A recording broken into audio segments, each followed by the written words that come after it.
Hey everybody, welcome back. It is September 26th. I hope you caught our live last week. Yep.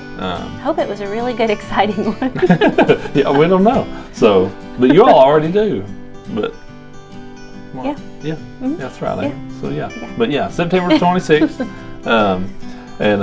September was kind of a different month with a couple lives sprinkled in there, and this just being the second one that we had here. And it's actually fall now. Oh, it is. Yeah. Abby's favorite time. Yep. But getting pretty close. This episode here really should bring us around to current events. Yeah. You know, pretty close to it. So between the live last week and then with what we'll do here today. Yeah. So it'll be all caught up. Yeah. And then next month I'll mention this again at the end. But next month our first live will really explain kind of what we're gonna do in that live going forward, kind of what our plan is. I think we've got a good plan. Yeah. It'll require a little bit of homework on our part, which is good. Yeah.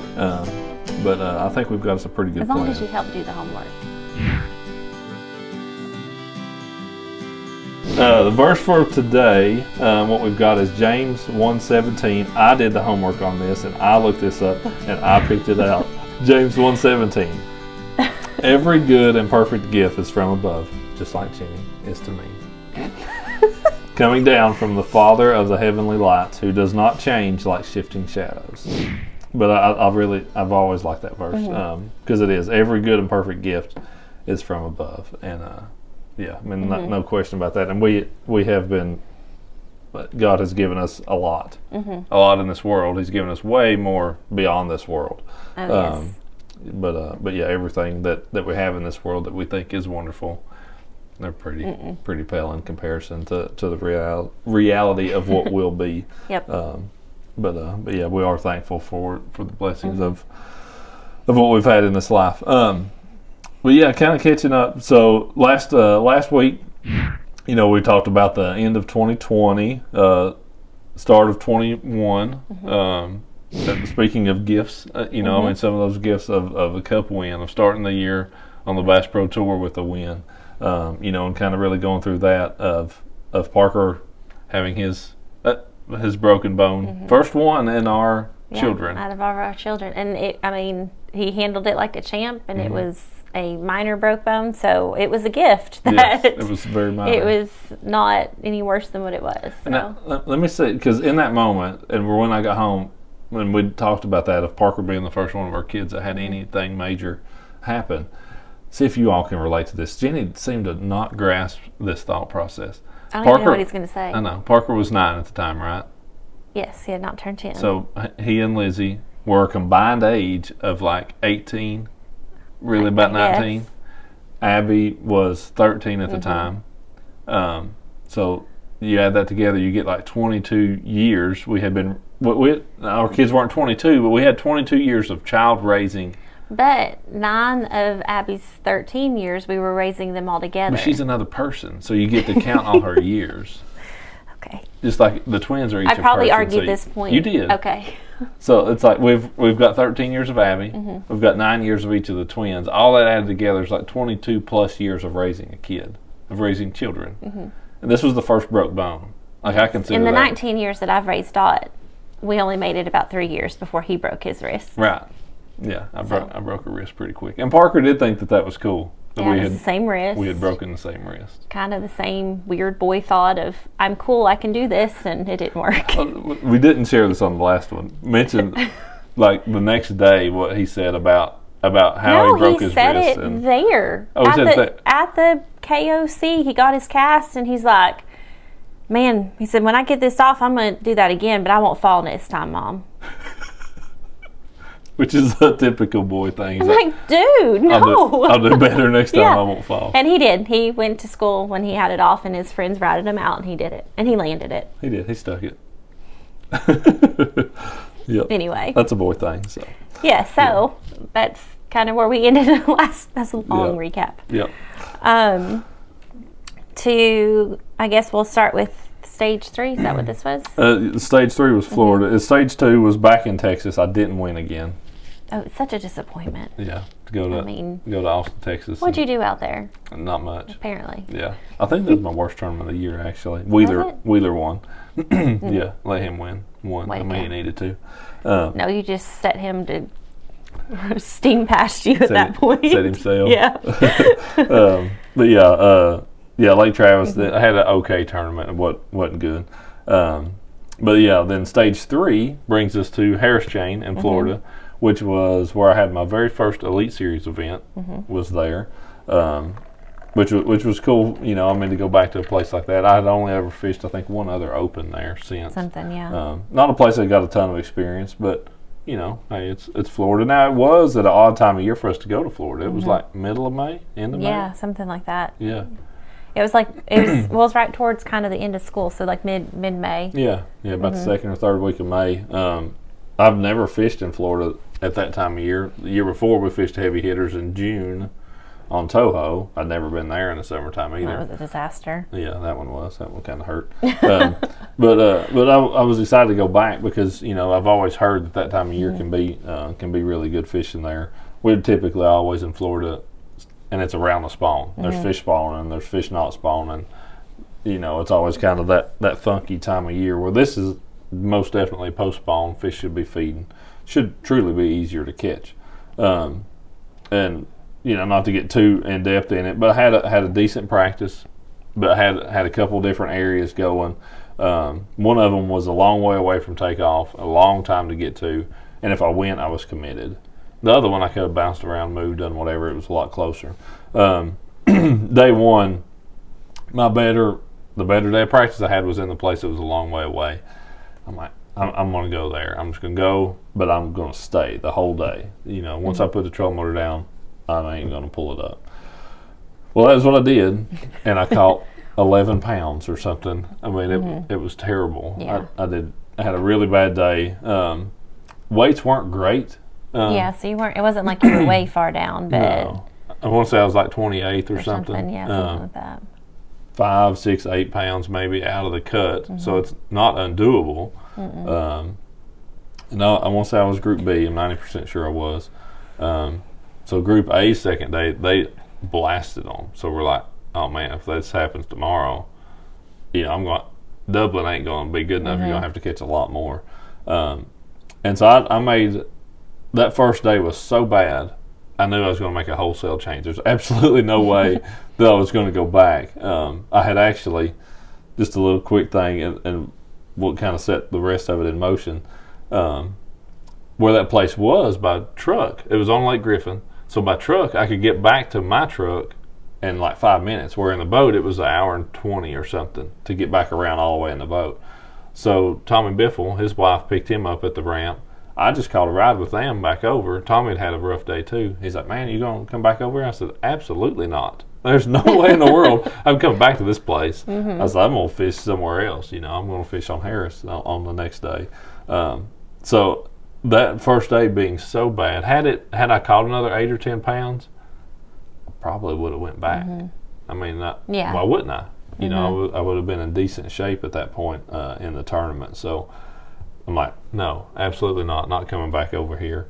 And then if you've watched any of the other YouTube videos on the rest of that event, you see just how crazy that the rest of that tournament was as far as good fishing.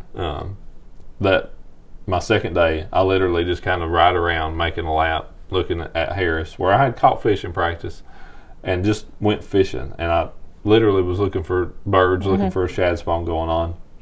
And I found this one dock that had like 10 birds standing on it. I'm like, that looks like a good place to start. That dock I catch 40 pounds off of or something in the first period. Yeah. I mean, it was one of those deals where it's like, is this real life? You know? Yeah. I mean, it was a lot of fun. So, yeah, and that ended up being the winning stretch. It truly did. And that it was really neat to look back on of how God used that terrible first day, you know, to be able to win the tournament. That's truly what it was. And as that event wore on, I was able to see that and that's a great thing with our format. But that event, had I had just if I'd had a good first day, I don't win the tournament. Absolutely don't. You know, so that was a really, really cool thing. You know, about that deal. Did have on the final day a little interaction. I guess it's a good way to put it with a dock owner. Again, because our dock owner videos when we fished together in Wisconsin, and he wasn't very nice. Yeah. But Ott was live when this was going on, so that was even. And he wasn't as rude as the guy was in Wisconsin by any means, but he just was very adamant that he didn't want them fishing there, and that his dock was private something. A little bit of privacy and common courtesy would go a long way. Yeah, that's what he kept saying. And then Ott told him, what did you tell him he had, or what did he say? He put stuff in the water or something? What did he say he put in the water? And you were like, well, that's good. Fish will have to live by it. Well, he was asking questions targeted as to how to make his area less attractive to fishermen. That's what it was. He wanted to know how to make it less attractive to fishermen. But was kind of his goal. His dock on the lake. Yeah, his dock on a public lake in Florida where there are lots of fishermen. But he's like, if I put a bunch of stuff down here under the water, would that, your bait would get caught on it? And I said, well, sir, my bait's actually pretty weedless, so it comes through cover really well. What if I killed all this grass around this dock? That would probably get rid of all the fish. I'm like, well, that would actually make the fish attract more just to the dock because this area would be void. They really like to live around the dock at that point. I think that would be illegal anyway, wouldn't it? To kill the grass? No, they can. Can you do that? Yeah, a lot of those places, they can treat like a certain area around the dock and stuff. Every question he had, I had a pretty quick comeback for him as to what what he should do, and he finally to the point he's like, why do you want to fish? Why do you want to fish around people's docks? I'm like, I'm trying to catch fish, trying to catch bass. Bass live around docks. Yeah, I'm just trying to catch them. I weigh them, we let them go, and swim right back. Yeah, all is well. So, So seem to find those people more. I know, they just I don't know what it is. We attract them apparently. But you got to try to handle those people with grace, and as hard as it may be. There was he never got ugly about it. I never got ugly about it. No, I think that you just answered his questions. I just answered his questions. And kept catching fish. Yeah, I did catch one there. It was non-scoreable. Now he didn't care about me catching the fish. It was like he just didn't want y'all. And the camera guy asked him. He's like, "Sir, if you don't want to be if you want us to shut the cameras off, we will." They'll do. They'll respect his privacy, but he didn't care about the camera. He just didn't. He just didn't want us being there. Yeah, But anywho, you can't please everybody. No, public body water, and that is what it is. So that's. But anyway, so for us, we've had decent finishes in Florida. We've never had. I guess Okeechobee one time you were second. Yeah, I've had a couple top tens, but yeah. But it's never one of those, oh yay, we're going to Florida. So to actually win in Florida, I think we were, if not more excited about winning in Florida than just to win a tournament period. Yeah, just because it was like our whole family, because we all know we've had some of our worst tournaments in Florida. We've had some okay ones, but to kind of get that off of our backs was was a pretty cool thing, and we got to watch and I had good service. You had good service, it was great. Yeah, and it was one of those where on the final day, I didn't start off real hot. That was the one that Andy was in the top 10 too, and Parker reamed you out going into the third period because I think Ott had passed. Yeah. It was leading going into the third period. Well, Andy had been up there, and Parker was like, "Dad, why would you do that to Andrew?" Yeah. I mean, he was mad. He was hot. Yeah. And I was like, okay, listen, buddy. We would all love nothing more than for Andrew to win this thing. But Dad's gonna not fish, and Andy is fishing as hard as he can. And if it's meant for Andy to win, he will come back and pass Dad. But I mean, he was yeah.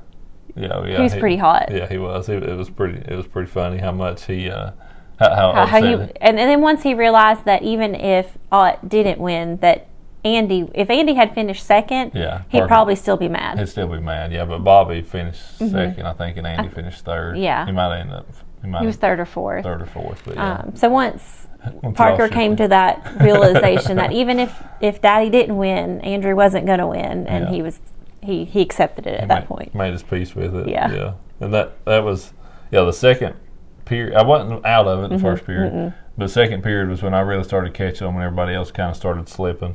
And it was just, as far as the fishing goes, it was kind of expanding on my area and really adjusting with what those fish seem to be doing. I just kind of got on a little different area and a little different bite within that area, I feel like, in that second period, and got to the lead just a little bit.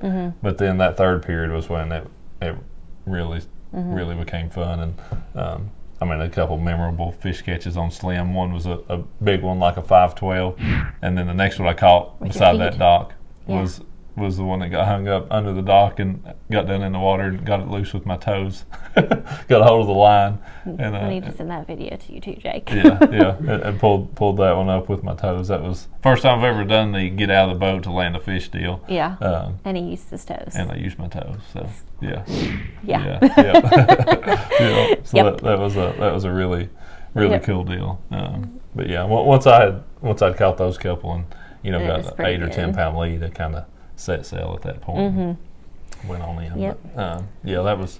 And that was as a complete shock, absolute gift, especially considering the way the first day of that tournament started. We did not see that coming whatsoever. Not at all. Florida, period. Harris chain at all. First day, terrible. Yeah. Okay, well then you win. So. Well, and it's just kind of like you feel like the odds, like it's so hard to win an event, especially in this format, because it doesn't matter if you get momentum or have big leads on certain days, because it all zeroes out. So like that's one of the awesome but like frustrating things of our format, because it all zeroes out, so it comes down to one day. So like for us at home, it's hard because like with the format we fished before, typically you either had a good lead or something, so it's like, all right, I can book a flight, I'm going to fly in. Well, with this, it's just kind of a total crapshoot. So you don't know, we have not been at a win yet. No. So. No. There's that. Just saying.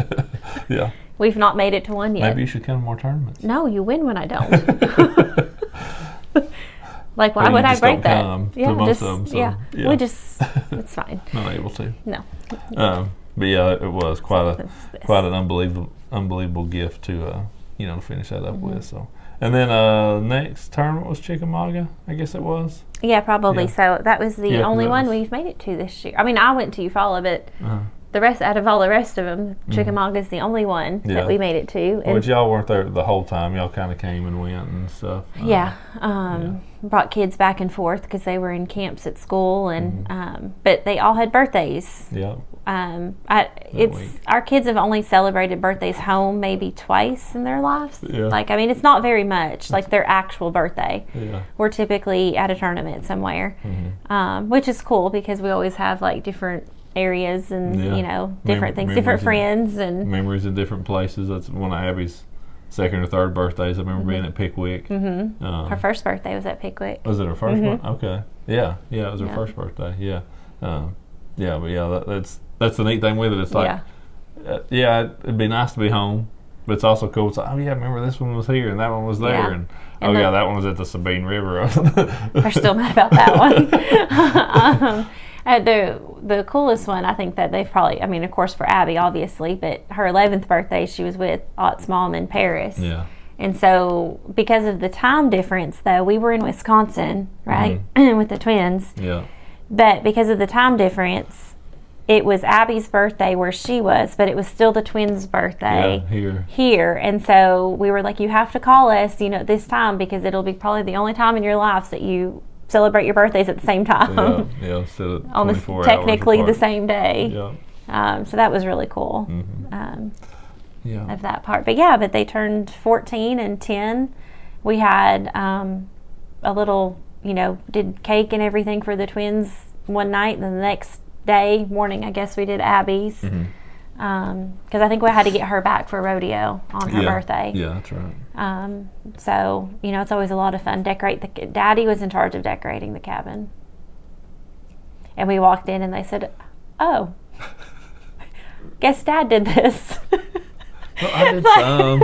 I mean, I had some streamers. I taped them up. I had some balloons or no? It was, no, you didn't have, I had balloons. You had the balloons. But the happy birthday banners, he tried really hard. But the best part was their reaction. They're like, oh. Oh, Dad did this. Yeah, I was like, y'all be proud of him and let's fix it a little bit. Yeah. It's pretty good. I opened the stuff and taped it to the walls. I would consider that a success. He did. He did do that. Yeah. Oh, that's pretty funny.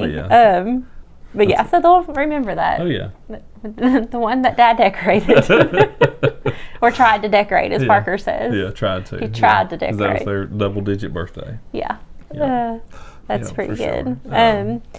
So we went to that tournament and then came back home, and we're still home. Yeah. Like, because they had camps with sports and stuff pretty much all summer that they wanted to do, and they were supposed to go on vacation, didn't end up going, and then did we do anything? What did we do? No, I've been in trouble all summer because we didn't go to the beach. Yeah, they've been upset about that. Didn't we go to the... I feel like we did something because they didn't get to go. So we were like, hey, let's take them here. We went to the cabin. But well, that was after school started. Yeah. I saw posts of the water park and... That's what we did. Good, yes. Good call, Jay. Good call. Jake's on it. Yes, because typically there's a new water park in Sevierville. I guess it opened year before. Okay. But right there by Wilderness, if you've come to Pigeon Forge, you'll know what I'm talking about, Sevierville, Pigeon Forge area. Soaky Mountain. But Soaky Mountain is a new water park, and so we were like, you know what? Like, typically we wouldn't just go. I mean, one, we have a pool, and we're kind of cheapos when it comes to that because it's like $500 or $600 to buy tickets, and we're extra. So like, we do a cabana. A day at the water park. And then Abby says Jennifer is bougie. I don't know what. Well, I just feel like if we're going to spend the day there, like, we might as well have a little place to be comfortable and have shade and have the little server brings you food. Exactly. Like, we won't do it any other way, but anyway, so we were like, hey, let's go to the water park for the day. So we went from open to close, and it was a great day, other than the time that I got stuck backwards on the float, thanks to that one, because, he thinks it's funny. It was for a minute. It was until I was about to throw up because I can't do backwards, and the whole way down, up in all this stuff, I was backwards. Yeah. But anyway, it was a good day, though. It was. Other than that, it was a good day, and so we did that. Did we do Kate's Cove? Was that this summer? No. Or was that just me and you? That just me and you. Okay. Anyway, kids had a great summer. Yeah. A lot of swimming, a lot of. Everybody's back to school, and well, before back to school, I mean, we had the other next two tournaments. Was stage 5 was at the St. Lawrence River, and that was the one where I made the knockout round, but caught 101 pounds in the knockout round. Did not make championship. Oh, that's right. But so I finished 12th there. Wheeler wins again. And then Lake Champlain was right as school was starting. Yes. Right? Yeah. In which I filmed for like 4 or 5 days before in Vermont for the Monster Bass Show. And then Lake Champlain, and I made championship, finished 3rd, but Wheeler won again. but after all that, we're still leading the points and stuff. Yeah. Which all that's been settled at this point. But yeah, so that's just kind of quick catch up on those last two tournaments. Yeah. And so the end of the summer, he was gone for about 2 weeks, a little over 2 weeks. Their last 10 days of being home, I was gone. And then school starting, and of course, like the week before school starts, volleyball was like very heavy. I mean, 5 hours a day between the two girls. So like Lizzie is playing up for middle school. So she's on the middle school team, and then Abby's playing high school. So it's 2 different practices. So basically from like 3:30 to 8 o'clock, the girls are volleyball. Yeah. And so, just, and then Parker had some basketball practices in between there. There were days that I went back and forth like 3 or 4 times to school, just picking up, dropping off. And then school started. So just the stress, and everybody's, overwhelmed with going back to school. And then by day 3, we're all over it, ready for summer break. About that time, Ott comes back home, and I had told him, like, we had talked about going away because of our anniversary had been while he was gone, and then I was like, no, because we'll just be getting back into school. Like, I kind of feel bad. I don't want to just do that to the kids. And, then as he kept being gone, I was like, hey, I booked this cabin. Like, your mom said she'd come. Yeah. Like, I booked this cabin. Like, I'm sorry, you're going to get home, and we leave the next day. I was like, I kind of feel bad. You haven't seen the kids for 2 weeks, but I've seen them, and they're fine. Yeah. It was pretty much what I said. Pretty much. But it was good because, one, we got to just, go and relax and be away from everything. But we got to, work on work. Like, we had one day that, we're not leaving the cabin day. I think we broke it. I think we ended up going somewhere. We did. But we went and got ice cream. That's what it was. But, just got to focus on this stuff. And that's where we came up with our idea for where we're going to go from here. And, and it was just, we played putt-putt, and I won. By one stroke. But I won. But you won. And I didn't cheat at all. She actually didn't. And I kept score. Yeah. Yeah, she really did. Yep. That's the first time, isn't it? At least in several times. I always win. But, yeah. Yeah. I didn't win at pool. We had a pool table in the cabin, and I lost badly. I mean, technically I won, but... You cheated and won every time, but she actually lost every time. I'm not very good at pool. I'm not either. No, so it was comical. Yeah. But yeah, so... But yeah, that kind of brings us up to date. So where we're going to go from here. And we'll... next week kind of go more into, we'll have a live and kind of explain what we're going to do, but a little brief summary as we kind of came up with, because you've seen our story, you kind of know where we've came from, where we're at, just the highs and lows that we've shared, but we want to get back more and focus on God's word and get to that and where it applies to us. I'm just trying to think of the word, of in our lives, or where we struggle with that, or because we can all relate to struggles and in some areas that we don't struggle in. So we kind of just kept racking our brains. We're like, what are we going to do? And obviously I didn't come up with the idea. God had to have given me the idea, because I'm not good at ideas. But this is a true story. Yeah. So I was like, what if we pick a word of a month? We'll pick a word and then break it down. Are you giving a short summary, or are you going to go ahead and tell the whole thing? Well, shh. Yeah, do come back and watch that next week. We'll give a good explanation. So, James 1:17. Every good and perfect gift is from above, coming down from the Father of the heavenly lights, who does not change like shifting shadows. So we thank God every day for our gifts of each other, for our children, but most of all for Jesus, and for Him sending Him to live the perfect life, to die the death we deserved, and to be risen again. Yep. And if we believe in Him, we can live everlasting. So that is the most perfect gift that has ever been given. So thank you all so much for watching. And come back next week.